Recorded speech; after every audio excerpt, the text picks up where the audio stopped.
영어 몇 점? 79점. 그러면 3...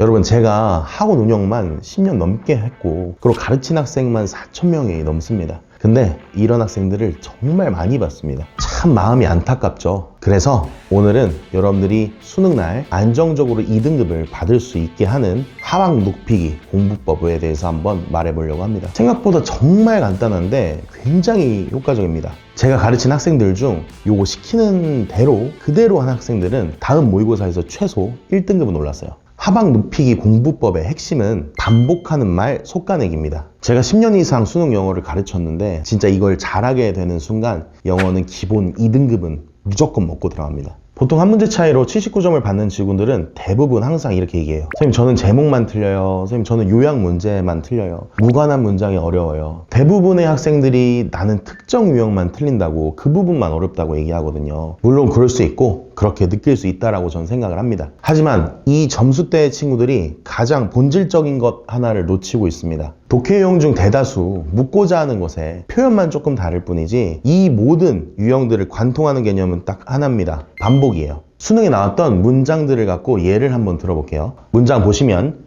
living things, 살아있는 것들은 naturally return to a state of balance, 균형의 상태로 넘어가게 된다. 살아있는 생물체들은 모두 균형의 상태로 가게 된다. 이게 첫 문장이거든요. 그 다음 문장을 한번 볼까요? 두 번째 문장 보니까 우리가 방해를 받게 된다면, 외부의 힘에 방해를 받게 됐을 때 우리 내부의 조직이 뭐를 계속 작동을 해서 차버리고 우리를 균형의 상태로 결국 돌아오게 한다라고 하고 있습니다. 그리고 세 번째 문장 보시면 We don't like to be off balance, 우리가 균형에서부터 깨지는 것을 좋아하지 않는다, 이 얘기를 또 하고 있고, 그 다음 네 번째 문장 보니까 방금 일어났던 이런 상황들을 제외하고는 이라고 표현을 하고 있고, 우리의 모든 것들, 그러니까 여기서 얘기하는 습관, 행동, 생각들, 이 모든 것들이 여전히 같이 유지가 되기를 바란다 라고 얘기를 하고 있어요. 여러분들이 이해하기 쉽도록 일부러 쉬운 문장들을 가져왔는데요. 지금 아까 읽었던 우리 위에 네 문장들이 향하는 정보의 방향은 어떤가요? 결국 생명체들이 모두 어떤 상태? 균형의 상태로 돌아간다라는 정보를 각양각색의 표현으로 나타내고 있습니다. 이런 식으로 우리는 같은 범주의 정보라는 것을 느끼면서 지문을 읽어주셔야 됩니다. 그러는 순간 정보량은 80% 이상 줄어들게 되고 문제풀이 속도나 정답률은 자연스럽게 상승하게 되죠. 근데 이걸 어떻게 할 수 있을까요? 제가 이 영상을 보고 있는 분들한테만 공개해드리겠습니다. 제가 몇 년 만에 원생들 수를 수백 명 만들었던 방법이니까 꼭 한번 써먹어 보세요. 사실 필자가 어떤 말을 반복할 때는 나 이제 반복한다 라는 거를 알려주는 표지가 있어요. 표지판처럼 이 단어가 이제 나오면 거의 100%의 확률로 똑같은 말이 반복된다는 거죠. 자, 지금부터 설명드리겠습니다. 첫 번째, 유명한 사람이 나오거나 그런 사람을 이제 인용했다, 구체적인 인물이 나온다 하시면 반복입니다. 인용을 한다는 것은 필자가 앞서 얘기했던 내용들을 서포트하는 것이라 보시면 돼요. 결국 그 유명한 사람이 하는 말들은 필자의 의견에 힘을 더하는 것이니 반복이다 라고 생각하시면 됩니다. 예를 들면 꿀벌들은 꽃을 선택할 때 꽃의 색상에 따라 선택한다 라고 의견을 주장을 했다 라고 봅시다. 근데 이렇게 한 문장만 얘기하면 제가 지금 얘기했던 주장의 신뢰도가 떨어지게 되니 유명한 사람의 말을 인용해서 뒷받침하게 되죠. 예를 들면 이렇게요. 서울대 생물학 교수가 말씀하시기를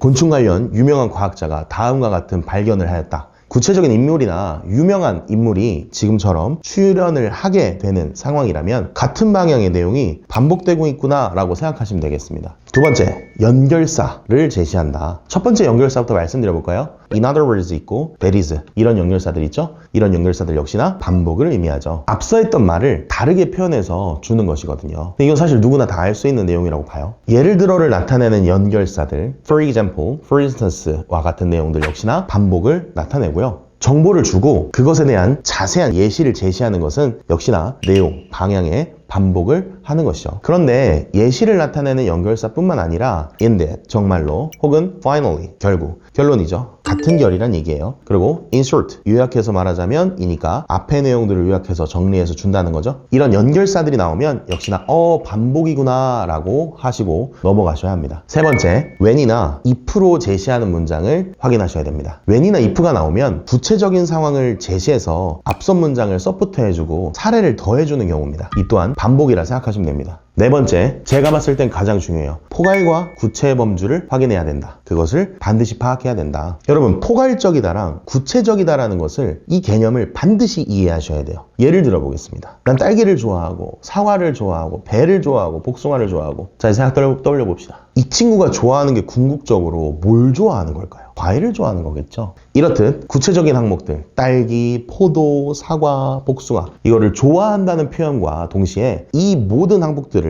묶어서 과일이라는 포괄적인 키워드가 있습니다. 이렇게 범주를 파악해서 이해하는 것이 너무 중요합니다. 왜냐하면 포괄과 구체는 실제로 표현하는 주어만 다를 뿐이지 가고자 하는 방향은 모두 동일하거든요. 한 가지 예시를 더 들면, 우리가 당대 발명하고 최고라고 생각했던 것은 실제로는 최선이 아니야 라는 문장이 있습니다. 그리고 나서 다음 문장에 현미경은 당대 최고의 발명품이었다, 이렇게 문장을 시작하게 됩니다. 현미경 갑자기 왜 나온 걸까요? 바로 발명품이라고 하는 키워드에서 현미경이라고 하는 구체적인 키워드로 연결이 되네요. 이렇듯 포괄과 구체는 묶어서 범주의 상하를 나눌 뿐 실제로 가고자 하는 정보의 방향의 속성은 모두 동일하다라는 것이다. 제가 지금 앞에서 설명드린 것처럼 이와 같은 시그널들이 지문에서 반복되게 되면, 아, 반복이 시작되는구나 하고 바로 파악할 수 있는 거죠. 그럼 문제를 하나 같이 풀어볼까요? 이건 정답률 43.4%로 빈칸추론 유형 중 33번에 해당되었던 유형인데 킬러 문제죠.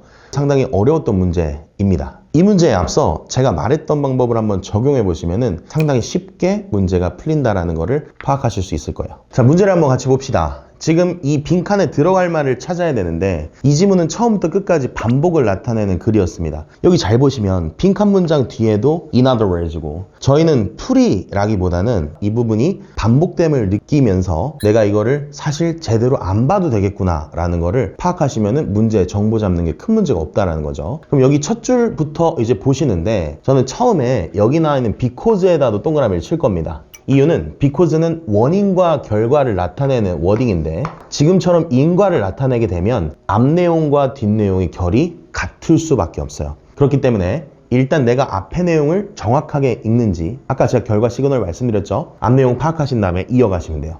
음식이 결국 식사를 하는 사람들을 구별할 뿐만 아니라 핵심은 여기죠. unite, 묶어줄 것이다 라고 하는 이 포인트입니다. 그러면 식사를 같이 하는 거, 음식을 먹게 된다는 것이 먹는 이들을 하나로 묶어준다는 얘기를 하고 있는 거지. 그럼 여기 because부터 이 문장 쭉 나와서 어디까지? 이 문장 끝까지는 사실상 같은 말을 하고 있는 뭐다? 아, 반복이겠구나 라는 생각을 하시면 되겠다. 요런 시그널들이 중요하다는 거야. 두 번째 갈까요? 여기도요. The famous 20th century Chinese 라고 해서 갑자기 유명한 중국의 시인이자 철학자라는 사람이 나옵니다. 뭐 한 거죠? 인용한 거죠. 그럼 지금 이 사람이 얘기했던 포인트들은 전부 다 뭘 얘기하는 걸까? 같은 얘기들을 하는 거겠지. 그리고 여기 하나 더, 이렇게 구체적인 인물이나 구체적인 명사가 나오는 거 역시 뭐다? 앞의 문장에 대해서 서포트를 해주는 내용들이니 얘 역시나 반복을 나타내는 거구나 라고 확인하시면 되겠네. 그리고 나서 다음 문장을 확인했는데 such keen 한 다음에 connection 이라는 표현을 합니다. 그렇게 이 친근한 연결관계라고 해서 빈칸 문장이 시작이 되고 있는 거죠. 제가 반복이 중요하다고 말씀드렸는데 처음에 읽었던 내용은 식사를 한다는 것은 먹는 이들을 결합해준다 라고 얘기했고, 그거에 따라서 하나, 둘, 셋 계속해서 반복되고 벌써 빈칸 문장까지 온 거야. 그럼 결국 이 빈칸 문장 안에 가고자 하는 방향의 결은 이 식사를 한다는 것이 우리를 융합해주는 것이다 라고 생각하시면 되겠네요. 그렇게 해서 자, 이제 정답은 몇 번일까요? 바로 4번이 되겠죠. 공동체의 어떤 하나, 그리고 계속 지속 가능한 것을 얘기하는 거다. 이해됐습니까? 이렇듯 저희가 지문에서 본 것처럼 결국 식사가 모든 것들을 결합한다, 우리 먹는 사람들을 하나로 묶어준다 라고 표현을 하고 있고, 그런 구체적인 어떤 인물, 구체적 명사들의 표현, 원인과 결과의 시그널들을 통해서 아, 반복이구나 라는 걸 느끼셔야 돼요. 제가 지금 이렇게 사실은 시즌 1에서 문제를 풀면서 이런 전개 방식들에 대해서 설명을 많이 합니다. 근데 수능 영어다 보니까 아이들이 아마 국어랑 다르게 영어에서 이런 부분들을 잘 공부를 해야 되나 라는 고민을 하실 텐데, 이런 부분들을 알고 가셔야 속도를 굉장히 빨리 올리면서 시간을 단축할 수 있다는 것입니다. 결국 수학능력시험 영어는 처음부터 끝까지 다 반복이에요. 제가 문제 설명을 되게 간략하게 드렸지만 들으시면서 보셨던 생각이 이 시그널들을 다 확인하면 내가 속도를 빨리 올릴 수 있다는 거네 라는 거를 이제 아실 수 있을 거예요. 오늘 이렇게 해서 저희가 반복을 찾는 시그널들에 대해서 파악을 해보셨고, 반복이 결국 수능 영어의 핵심이다, 재진술의 핵심이다 라는 거를 제가 느끼도록 말씀을 한번 드려봤습니다. 제 강좌에서 오늘 말씀드린 방법들에 대해서 굉장히 빨리 체화할 수 있도록 도와드리고 있으니까요, 관심 있는 분들은 아래 고정 댓글 참고해 주시면 감사하겠습니다. 그럼 오늘도 영상 봐주셔서 감사하고요, 항상 여러분들을 응원하고 있겠습니다. 화이팅!